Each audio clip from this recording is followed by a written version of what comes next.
Tere tulemast meie raja tutvustusele Edekeel Kõrvemaa etapi karikaks ja mina olen TD Rainer Lipand ja räägin teile ära, mis rajaga tegemist ja mis on erireeglid.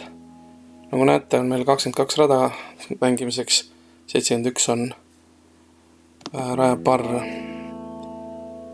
ja põhiliselt kasutame Prodigy 18 pluss keskuse ümber 4 rada.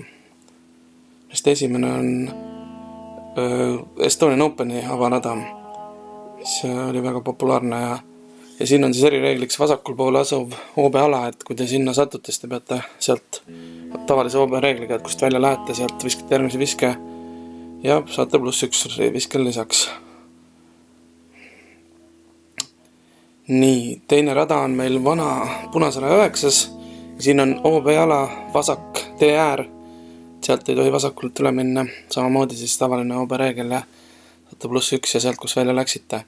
Kolmas rada on siis Prodigy esimene, mis on nii-öelda peaaegu et saare rada, ehk siis siin on ainuke vahe teiste radadega, et ei ole tavaline OB-reegel, vaid kui esimesel eksite, lähete drop zone'i, mis oli märgatud siis vasakule, järgmine on juba tavaline OB, kui eksite OB-reegel.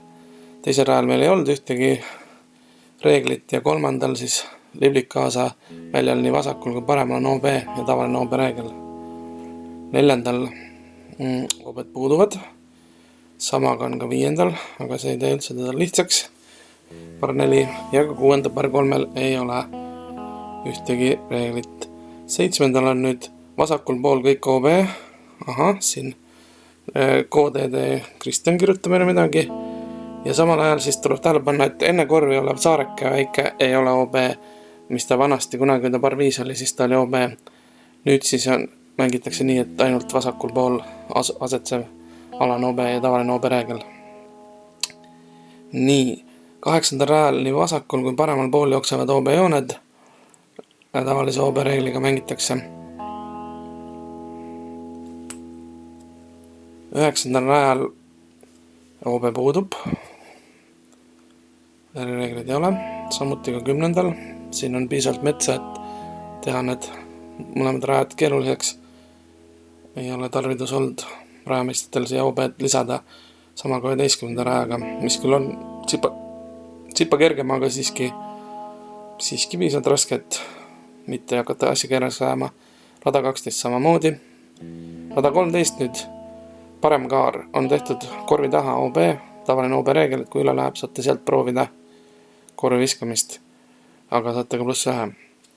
14 rada par 3 ja meil ei ole siin ühtegi OB-d, küll aga nüüd 15. rajal on kohustuslik rajapunkt, millest peate vasakult mööda mängima ja siis hiljem raja teises osas vasakul pool asuv tee, algust tiialt küll paremal pool, aga hiljem siis viskealast trajektoorist vasakul oli OB, tavalise OB-reegliga mängitakse. 16. rajal mõlemal pool oli OB, nüüd läks natuke kiireks ja OB-reeglit kasutatakse 17. nii tee paremal kui ka korvi taga on OB ja tavaline OB-reegel ja 18. rajal korvi taga OB, see on kõrgendatud korv ja jõuame 19. rajale just, mis on keskuse juurde üles tulev, mäest üles viskab ise küll lühike rada, aga vasakule poole oleme tee jälle OB-ks teinud ja mängitakse tavalise OB-reegliga. Ja siin siis viimane rada terrassi pealt visatakse ja korvi taga ja vasakul ja paremal on OB. Ja see on vana ja tuntud nii-öelda lõpurada. Meil küll, kuna mängime shotgun, ega siis ei ole nii oluline, aga Golfstardis see rada viimaseks oli väga ilus siuke vaatepilt. Siin te näete siis neid samu puule, mis on juba ka välja jõutud. Täpselt mahume 4 puulidesse hetkeseisuga, kui just keegi ära ei kukku või põhimõtteliselt juurde nii väga ei saa tulla, aga võib juhtuda, et keegi ära kukub, et kõiki küsimused pange siis meile siia pestus alla ja vaatame üle ka amatööride puulid.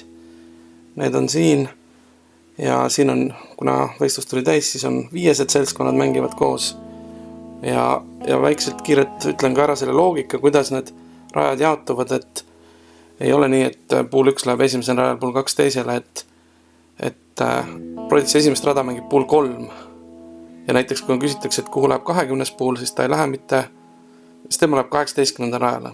Eks see loogika tuleb endale selgeks teha, aga eks me kirjutame ka ta välja seal koha peal. Nii et näeme laupäeval ja näeme pühapäeval ja selliseks küsin küsimusi, kui on neid.